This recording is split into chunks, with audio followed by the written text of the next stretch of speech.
3.0 में age relaxation दिया जाए। हम लोग को 10 सालों क्योंकि हम लोग को सिर्फ एक अटेम्प्ट मिला। 1.0 में हम लोग बैठे तो बीएड को बाहर कर दिया गया। 2.0 में हम लोग बैठे हैं, 2 नंबर से हमारा छूट गया है।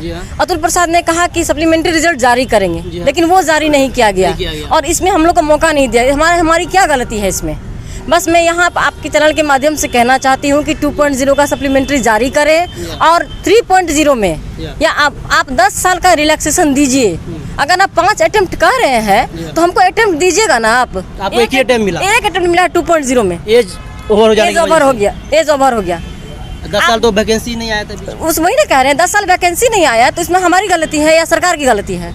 सरकार को इस पे सोचना चाहिए और हमें न्याय चाहिए। इसलिए हम लोग अंत में न्यायालय की शरण में आए हैं।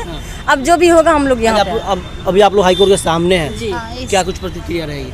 प्रतिक्रिया यही है कि यहाँ जो है सो 3 तरह से हम लोगों को न्याय मिलता है, कार्यपालिका हो, व्यवस्थापिका हो या न्यायपालिका हो।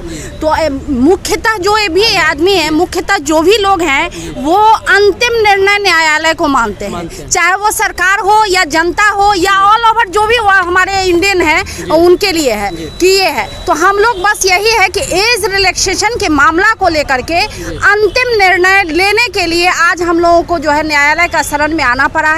हम चाहते हैं या तो हमारे जो बिहार के मुख्यमंत्री हैं या अदर जो भी आला अधिकारी हैं या जो भी है हमारी बात सुने और हमें एज रिलैक्सेशन दिया जाए, क्योंकि हमने जो डिग्रियां ली है वो डिग्रियां मैंने ऐसे ही अपनी जगह पे रखने के लिए नहीं लिया है या कहीं फेंकने के लिए नहीं लिया है। बात किया जाए तो कहा जाता है शिक्षक जितने दिन ज़्यादा पढ़ाते उतना अनुभवी होते। तो शिक्षक हाल में अगर उतना अच्छे से पढ़ा पाएंगे, इतना अनुभव होगा। यही अनुभव जो है शिक्षा के मामले में या वकालत के मामले में या अदरवाइज जो भी वो नेचुरली जो है हमारा माइंड डेवलप होता है। ये साइंटिफिक काउज भी है। तो हम जितना प्योर होंगे हम अपने बच्चे को उतने अच्छे तरीके से बता सकते हैं, लेकिन फिर भी हम एज रिलैक्सेशन ही नहीं मिलेगा तो हमारी डिग्रियां धरी की धरी रह जाएगी। दूसरी बात ये हायर एजुकेशन है, ये मैट्रिक ग्रेजुएशन तक का डिग्री नहीं है कि आप 22-23 साल में आपने डिग्री ले लिया। हम एमए तक करते हुए मैंने एमए किया, मैंने डबल एमए किया है, उसके बाद मैंने बीएड किया है, फिर मैंने सीटेट किया है, एसटेट। हाँ, तो ये नेचुरली है कि एज बढ़ता चला जाएगा और महिलाएं हैं तो फैमिली को भी देखना पड़ता है। उसके बाद हम लोग यहाँ तक पहुँचे हैं, तो हमारी डिग्री को आधार मिले, एज रिलैक्सेशन मिले।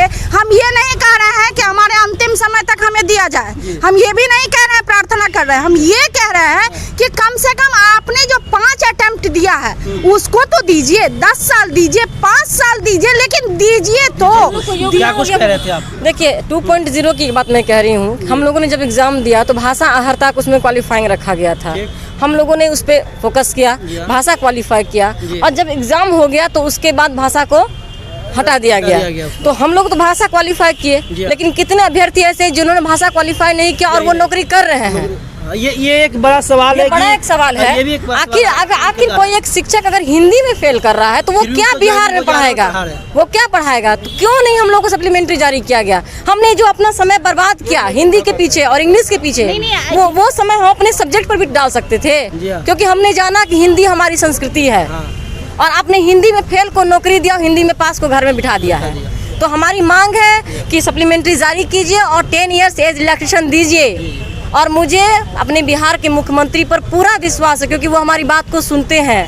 इसलिए मैं आप आज हाईकोर्ट के सामने खड़े हैं, आप भी इसी के लिए आए क्या? जी, हम भी आए। उम्र देखा जाए तो इनका देखिए 10 साल वैकेंसी नहीं आने की वजह से इनका उम्र देखा जाए तो कितना उम्र होगा?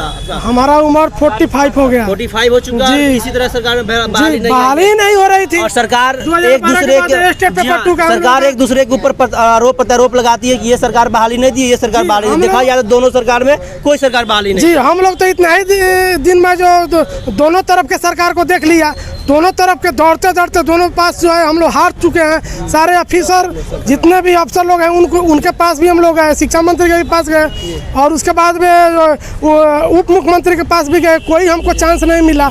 हम लोगों को एज रिलैक्सेशन और सप्लीमेंट्री दोनों दिया जाए तभी हम लोगों को गुंजाइश है, नहीं तो हम लोग अब हर तरह से थक चुके हैं। हम लोग आप लोग आज हाईकोर्ट केस करने जा रहे हैं? जी, सरकार को केस करेंगे आपसे बातों को सुनने के लिए? क्योंकि हमने सभी जगह हर जगह जितने से भी थक चुके हैं आप सत्ता पक्ष विपक्ष सभी के यहाँ गए, सभी के यहाँ गुहार लगाए, लेकिन सब जगह से थक के लास्ट में न्यायालय के शरण में जा रहे हैं। और इसमें तीनों मामला भाषा हड़ता पर तो पहले ही केस हम लोग कर चुके हैं, क्योंकि अगर भाषा हड़ता रखा जाता तो आज मेरा 1 नंबर से छुटा हुआ मेरा रिजल्ट हो जाता।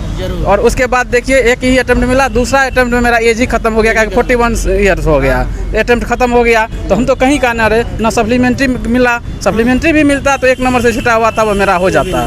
तो इसीलिए लास्ट में हम लोग आज कोर्ट के शरण में जा रहे हैं। ये बीपीएससी सप्लीमेंट्री को एग्जाम को लेकर के, एज रिलैक्सेशन को लेकर के आज आए हाई कोर्ट, और सत्ता पक्ष में जो वर्तमान सरकार में है और विपक्ष में जो थे, दोनों सरकारों के पास ये लोग जा चुके हैं और कोई भी सरकार इन लोगों की बातों को सुनने को तैयार नहीं है। हालांकि लास्ट में ये हार दार के अब हाई कोर्ट के ठीक सामने खड़े हैं और ये लोग आज जा रहे हैं, केस करेंगे और बाकी आगे क्या कुछ इसका निर्णय आता है जरूर आप लोगों को बताएंगे। तब तक जुड़े रहिए हमारे न्यूज़ चैनल से, तब तक देखते रहिए बिहार 24। धन्यवाद।